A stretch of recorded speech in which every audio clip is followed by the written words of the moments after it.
Well, hello, my friends, and welcome back to the channel. Anyway, it is October the 24th, 2024, and it is that time of the week for your weekly Clear Lake, California fishing report. So, let me turn you around here, let you see some of the water conditions here in the Oaks.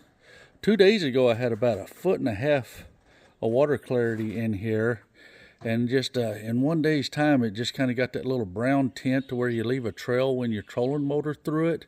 And I'm down to less than 1 foot of clarity in here right now. But since we're on the subject of clarity, I've covered quite a bit of water this week. I've been as far north as Shag Rock. Haven't been up to Henderson yet or any of that. I've been down to the Redbud Arm as far as Monitor. And of course, I've covered every square inch of Rattlesnake Arm. And I'm going to say the average water clarity is about 1.5 feet. 1.5 to 1 foot. I haven't seen much deeper than that, but it's a good healthy looking color. I'm not seeing a lot of pea soup anymore. A lot of the grass that there was has all died off, and just overall in general, the water looks really nice. And I just googled the Rumsey gauge. It is at 1.96. Let me turn this around here for you guys. You guys can see that the water level's been holding real steady. We're just not having any drastic drops in the lake level at all. So that's pretty nice. And of course, I'm hoping for a really wet winter this year. That's all we can do is hope for it. I mean, it's so nice when old Bobsy gauge over there is over 8 foot, and life is good. So hoping for a wet winter. Anyway, let's get to what are these fish biting, and I will show you guys what's on deck. I've had a pretty good week. I've spent quite a bit of time on the water, and it has not been easy for me, but it's been fun. There's a whole lot of up and down. I will literally go an hour without a bite, and then I'll have a 10-minute rally where I'll catch 3 of them, and 2 of them will be dinks, and 1 of them will be a 4+, and I've even caught a couple 6-pounders. But what I have been doing, I haven't been just going out and fishing what I know is going to get bit. I've been fishing a lot of different type of baits just to break down the techniques so I can report to you guys whether it's working for me or not. And the key to that statement was whether it's working for me or not, because there are some guys out there that are just superstars on some techniques, and I'm sure they're killing them on them, to where I'll get out there and I'll just have a mediocre day because I don't fish the technique as well as a lot of other guys. But let's just get here to what's on deck, and I'll let you guys know how it's been working for me. So first off, I was just going to show you guys the stuff I have tied on that's really not doing that good for me. I've gotten a few little dinks, but the Rogue Head, it's something that is a very effective bait this type of year. You can fish it like a jig. You know, you can swim it like a little crankbait. You can just drag it along like a Carolina rig. There's a lot of different ways to fish that, and it's a pretty effective bait this time of year. We are 100%, I would say, in fall mode now. The fish are in a fall pattern, and these baits will definitely tell you that. Now, here's the baits I'm wanting to catch them on, and I have really been trying to force feed this, especially in the evenings when I'm out. I've got just acres of 3-foot water with flooded brush in it and 10 bazillion shad in it. So I've been throwing the spook, and I haven't got a single fish on that sucker, but I just can't stop throwing it because it looks so perfect.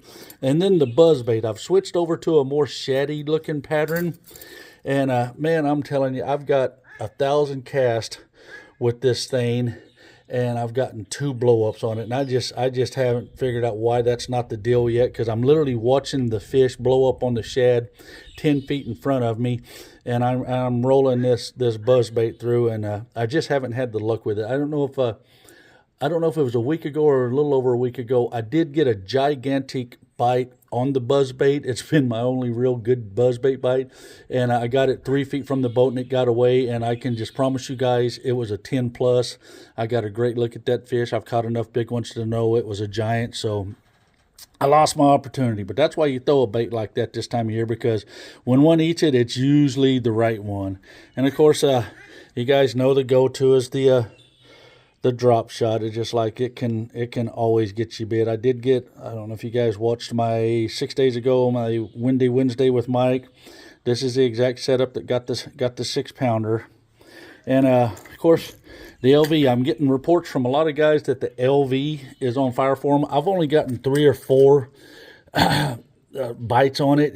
But I haven't been spending much time with it. I think I need to probably go with one that's a little more shaddy than this one. That might make the difference. I really think that color's probably going to be a game changer on this one. And you can see how bright my braid is right there. I need to take a marker to that, black marker, and just do about 4 foot of that line, and I think that will make a big difference.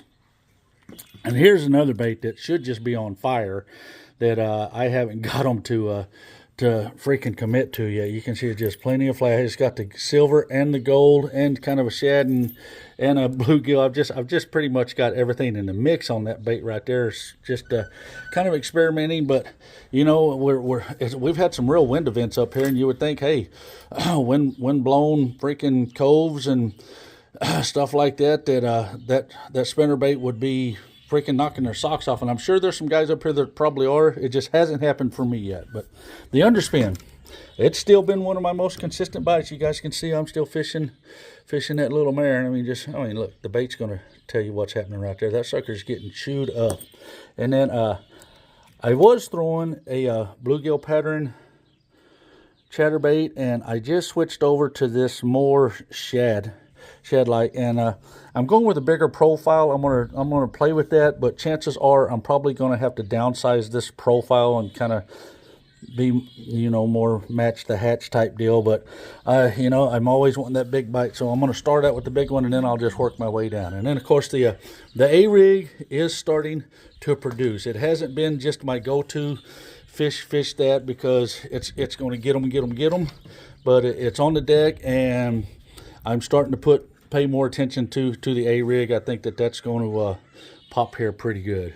And then of course, you guys know me and my swim baits, man. I'm just still throwing the crap out of these and having success on those. You can see they've knocked the eyeballs out of this executioner. And then a big surprise.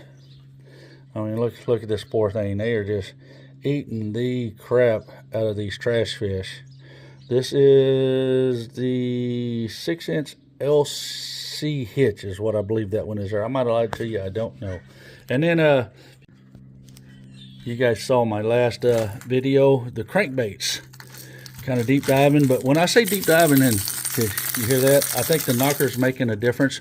When I say deep cranking, I'm talking it could be an 11 foot of water, but what I do is I run that thing down to the bottom real quick, and as soon as I feel that first contact, then I just really slow it down, and that just keeps you banging on the bottom, and I think that's kind of what's getting that reaction bite there. And then of course I got my little square bill, but this is another one where I'm probably going to have to go a little more shaddy on it. And then my flip bait, green pumpkin has been best for me, but I've just made this is just something that was a prototype that a friend gave me, and I don't know, it's just something a little different, so I'm wanting to give that a try and see if that makes a difference for me. But anyway, I don't know if I mentioned the water temps. It's getting real chilly up here at night, so you're going to start out in the mid 60s, but the highest you're going to see during the day is probably in the low 70s. So I just give you guys a real general range on the water temps, because there's just so many variables up here. Just like it's basically like 3 different lakes stuck together here, but that's just going to be kind of an average you can put in your head that will get you started when you come up here. But anyway, I really hope that helps you guys out. I appreciate you guys liking and subscribing, following the channel, and you guys know what's next. When you get up here, treat people the way you want to be treated, respect the resource, and peace out, baby.